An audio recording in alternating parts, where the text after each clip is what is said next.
Hello दोस्तों, कैसे हैं आप सब। जहां तक उम्मीद है आप लोग अच्छे होंगे। दोस्तों, आज के इस वीडियो में हम लोग जानेंगे कि मुगल औरतें मुगल हरम में चिकित्सक को बीमारी का बहाना बनाकर क्यों बुलाया करती थीं। आज के इस वीडियो में हम लोग यही जानेंगे। तो चलिए वीडियो को आगे बढ़ाते हैं। मुगल शासकों से जुड़े कई ऐसी कारनामे जिनके बारे में कम ही लोग जानते हैं। मुगल शासकों के अय्याशी के बारे में कई किताबों में विस्तार से लिखा गया है। आज हम आपको मुगल काल के हरम के बारे में बताने जा रहे हैं। यहाँ औरतों को रखा जाता था। इसकी शुरुआत बाबर ने की थी। अपनी शौक को पूरा करने के लिए बाबर ने इसे तैयार किया था। बाबर के बाद अकबर ने भी हरम को आगे जारी रखा।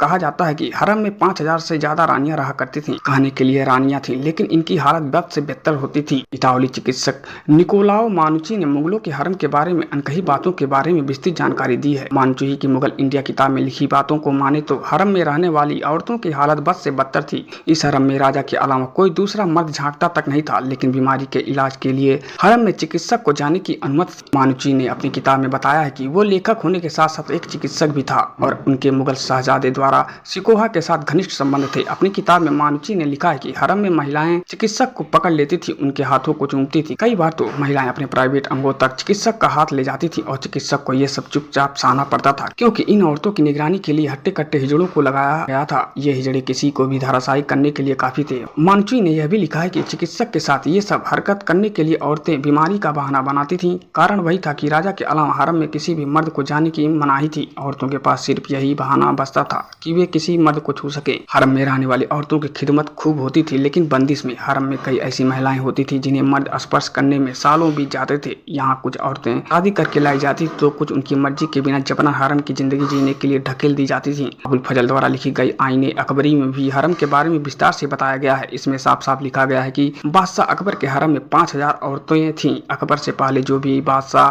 थे उनके शासनकाल में हरम में औरतों की तादाद इतनी नहीं थी। अकबर के पहले हरम में औरतों की तादाद 300 से 400 के बीच थी। यही कारण था कि मुगल औरतें मुगल हरम में चिकित्सकों को बीमारी का बहाना बना करके अपने हरम में बुलाया करती थी। तो दोस्तों, आप लोगों को वीडियो कैसा लगा आप हमें कमेंट करें, और अगर चैनल पर नए हैं तो चैनल को तुरंत लाइक कर दें, सब्सक्राइब कर दें और लोगों में शेयर कर दें। धन्यवाद।